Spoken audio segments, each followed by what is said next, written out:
Hello everyone, maya masigi video se kwa khoina Guwahati da labai matungda nambaniaba aina video se mateng ama namkhaluraga aina isa nungaitadana marakta lepure aduga khoina laise August ki date 2 dana laabaniaba aduga maya masigi lei pambi se asise leise phajadra adubu asigi mana se ko yam kanabani sugar leiba migidi asigi manase he kasaba mahi thakpa se ko yam phai hainabani ado akhoi jumda lemba nine mana tharambani aba ko bhara da leramba ado mase silchar da hongare aduna mase asi sidi thamamme ko pambi sidi aduga chara oina dum pu khare मैम अखोई जुमगी जेनम पाम्बी से को खरा मदी लेन करे कातुन मदी अदुगा अतेंगै दी अदुम फगलई अब को वांगलई अदुगा असिसिना अखोई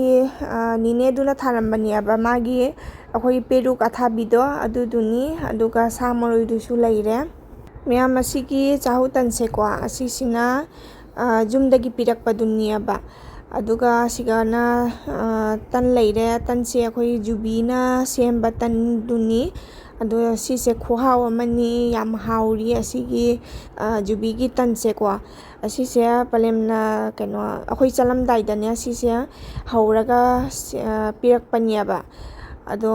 सिसे याम हाउगरे अदो ngasiगी ब्रेकफास्ट से को सुमाइना दुम चाहु तनसिगा दोइगी सिगी जुबीगी तन से asiga chaga se oina dum thani yam nong ta thare nong tari jing no thanda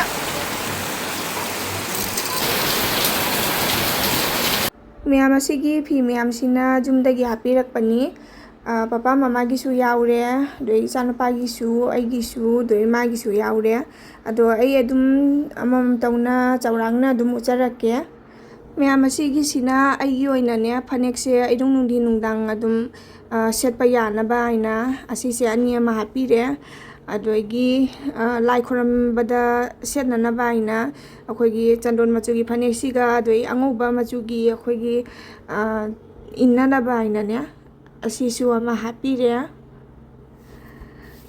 असिसिना आइगी ओइना हापिरे जुमदगी अदुगाइगी असिसु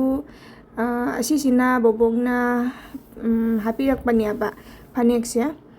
अदोइगी सिगी खुदे मतेक सेगा सिना इचानुपागिनी अदोइ अंगांगबा सिना अंगांगबा से अखोइ इनिपि इन्नानाबा पि मतेंग इन्नानाबा दुनी अदुगा खुदे सिना मागी ओना हापिरकपनी अदुगा सिसिना जुमगी papa mama gi ne papa mama gi oina se khudai ama leire dei phanek ka doigi se phi matek khudai matek se asiga hapire aduga magi na asiga phurit amaga khangaw amaga sumaina hapire magi phurit ki machu se ko dum chamna dum phajai camera dei su henna ne real dana henna phajai aduga ichana pagi na ne asigi sumaina phurit se phurit ka khangaw ga set se mari khagoina hapire magina aduga siga khongji leire khongji sina ko uji mana uji siri bado adudo yadre ba ko aduna no boina leibire obongna aduga miyam igina ko asigi spotting mayam se ko asise keno design se ani amana tongalia ba tai nei di chap manei mai machu dei kari dei gi su ado phuri se ko lit pada yamna nungai gedaba phuri tuni akhoi isa da inging lauraga lit pada yamna nungai pado aduduni मैम असिगी चुइदार से को phuri ka khangau ga se asisu yum dagi hapak pani मैम असिसिना मागी मपोंग नुमि ताबगी नुमितनी aina video mateng ama dum namja hobani ko ado मैम dasu adum yeng hajarake mai gift se ko aina phuri se oina dum pire adum chahi khuding gai adum phuri oina dum pi aba ado handak su adum phuri doina pire magi ado cake se kaktiri mamang dana adum gift se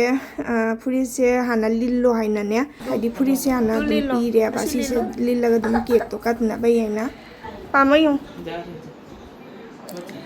하시나리 파자드레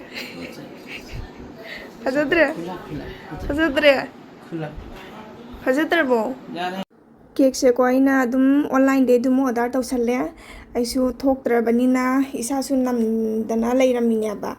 अदो हुजिपुदी खरा फारे अदो माई cake से को दुम online दे दुम order तौसले फजबरा फजदबरा अदुम को दुम तौसले सिनी केक से मागी अदो हैप्पी बर्थडे आइना दी दुम इरे मिंग ओइना दी फजना कइनो ओइना दी थादरेबा अदुनी मैम अदो ngasi ko mai mapong numi se dum ayuk ta budi laida haiduk kat khotna budi khoram gare adugi matung da ma se office ta chalu bania ba office se ngasi se chalu raga adoigi hale halaga se cake se ka si aina nya tau bani ma'am birthday से को अदुम पिक्तंग ना अदुम तौरे को मी का ने कनाम को दिया बा खोय खोय तनी अदो इने मनसु लाई इने मनसु माना खोय चिचे गिन्या दिल्ली गी दलाई बा चिचे ना राखी पिरे ये ना न्या पीबा लाक पनिया बा हैप्पी बर्थडे का है happy birthday ma'am happy birthday का है बा काउरू रे खोय मियाम से अदो जिक्से केक खाए अदो इचानु पासु तौरी से मपागा मासे पाई दिया इनिया बा केक से दो स्माइ तौरे दुम पिक्तंग ना दुम नो सल्ले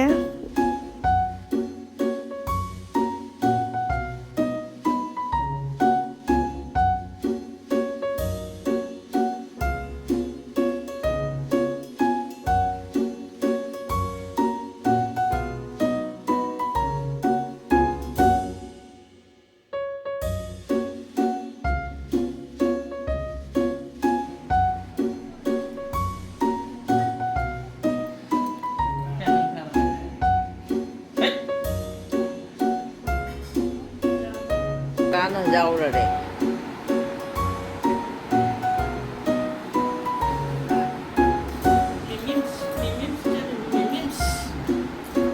ma'am ngasi se ko mama ga ine man ga ne ata chana punna ne color se ko ma in phi color se chap chap manana inna leiram me moi ni ma aduga ma'am akhoi jik se cake ka khona loire aduga asina moi office ta gai pirak pani aba cake se akhoi pastry do adu duni si se ichana pa da pijaru joina dum pirak pani aba ko aduga roll ka tawraga samai dum chare अदुगा मैम असिसिना इने मन्ना पिरकपनी माई खुदैगा से पैसा सिगा ओइना ma'am असिगा लैरे राखी से असि राखी सिनेबा इने मन्ना थिलै से अदो मताजाना मासु केक कक्पा मतमदा दुम याउरे को अखोइ इने मनसु खंगदेबा को ngasi से मागी बर्थडे नि आइना अदुनि मैम अखोइ जिसे चाबा खोटपा लोइरे bye bye tau ano bye bye tau tata ado ma'am ngasi di ko video sa matang si dalu sanjarage mathang da mu thengna si ma'am bye bye